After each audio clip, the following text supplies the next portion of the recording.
자, 대통령 어쨌든 휴가 떠난답니다. 우리는 휴가 못 가고 있지만 휴가 가서 뭐 할지, 휴가 갔다 와서 어떻게 바뀔지 좀 그림이 그려지십니까?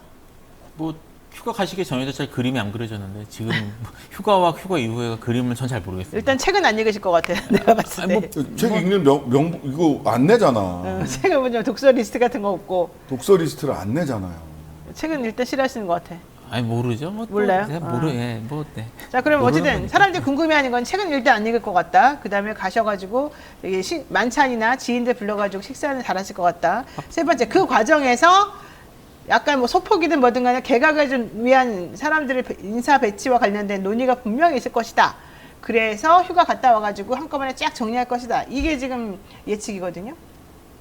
저는 두 가지 정도가 있지 않을까 예상을 해보는데요. 하나는 개각, 그 사람 인적 쇄신이 네, 인적 쇄신. 일부라도 있지 않을까. 왜냐하면 지난번에는 차관급으로 했는데 이번에는 이제 장관급에서 하려고는 하는데 될지는 모르겠어요. 왜냐하면 사람을 못 찾고 있어요. 장관 청문회를 거쳐야 되잖아. 네. 이게 이제 청문회 정국으로 빨려 들어가면 휴가 네. 끝나자마자 이동관 청문회 정국이거든요.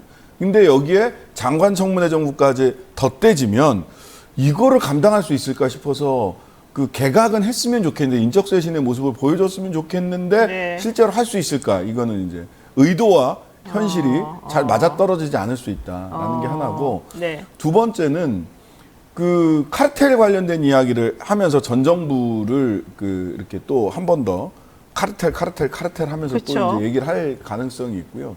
세 번째는 이거는 그냥 정상적이라면 모두가 다 사고를 할 수 있는 건데 지금 경제가 너무 안 좋기 때문에 그 다음에 세수 부족분이 39조 7천억 원이잖아요. 네. 40조 원이 법인세 상반기에 내는 해인데 법인세가 우리나라 세금 3대장은 법인세, 소득세, 부가세란 말이에요. 근데 법인세는 상반기에 5월 달에 다 마감해서 법인세 내잖아요. 그죠? 아니다.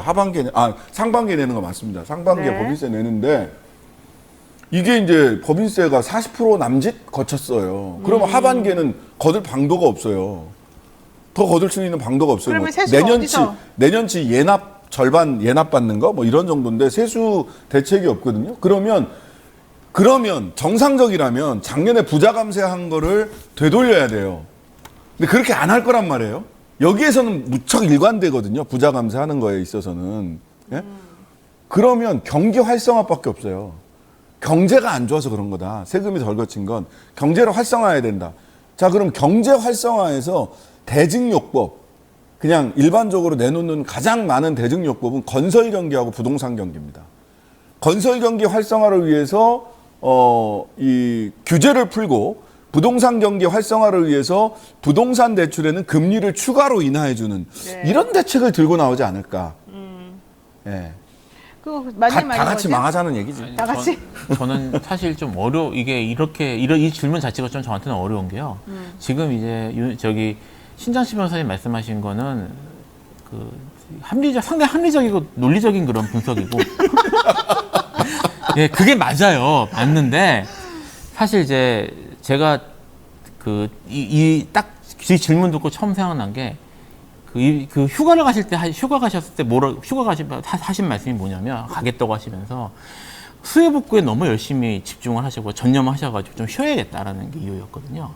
근데 수해 복구에 너무 열심히 하고 전념하셔서 그래서 좀 쉬시겠다는 얘기인데 제가 물론 뭐 여러 뉴스가 있었습니다만 수해 이후에 가장 기억이 나는 건 자갈치 시장 가서 회덮밥 드신 거거든요. 그래서 이게 외국 갔다 오셔가지고 장어였어. 장어, 뭐 물론 그거 말고 이제 카르텔 얘기하신 거 이런 것들밖에 기억이 안 나서 과연 가셔서 쉬시면 어떤 전국 구상을 하실지 제가 잘 예측이 안 됩니다. 사실 그렇게 지금 말씀하셨던 그런 것들을 정말 진지하게 얼마나 고민하실지 잘 모르겠어요. 어떤 게 나올 거냐면 제가 오늘 아침에 이렇게 뉴스를 쭉 보다가 아침에 한 6시에 제가 보통 일어나는데 일단 뉴스부터 검색을 쭉 하잖아요. 뉴스를 보다가 참 전두환 시절로 돌아가는구나 라는 생각을 하는데 그 후쿠시마 방류도 하고 그다음에 경기가 어려우니까 어민들의 불만이 턱 밑에 차 있습니다. 이 어민들을 달래기 위해서 어떤 조치를 내놨느냐 하면 이 어구라든지 이런 거를 다 검사를 하고 금어기도 있죠. 왜 그래요? 네. 치어들을 치어 때문에. 잡으면 씨가 마르니까 금어기를 없앤대요. 네. 금어기를 없애고 5톤 이하만 그 이거를 면제를 해줬는데 검사 내부로 들어가서 검사하는 걸 10톤까지 검사를 하지 않겠대요. 이렇게 되면 우리나라 어선의 90% 이상은 다 소형이기 때문에 그 내부 검사를 받지 않습니다. 그러면은 굉장히 이렇게 촘촘한 그물, 치역까지 저인망에 금어기가 없어지니까 치역까지 싹쓸이 할 수 있는 거예요. 당장은 그러면 먹어도 당장은 먹어도 몇 년 뒤에 어떻게 될 거예요? 없어지겠네. 그게 왜 전두환 때가 생각이 났냐, 여러분. 이런 골 때리는 게 있었어요, 그때. 명태 새끼가 뭔지 아세요? 노가리입니다. 네. 근데 그때 정부에서 노가리 먹지 말라 했어요. 아니요, 노가리 먹지 말라는 정도가 아니라 노가리는 명태 새끼가 아니다라는 발표를 합니다. 에? 노가리 잡아서 팔으라고. 그래가지고 한국수산대학에서 논문을 내요.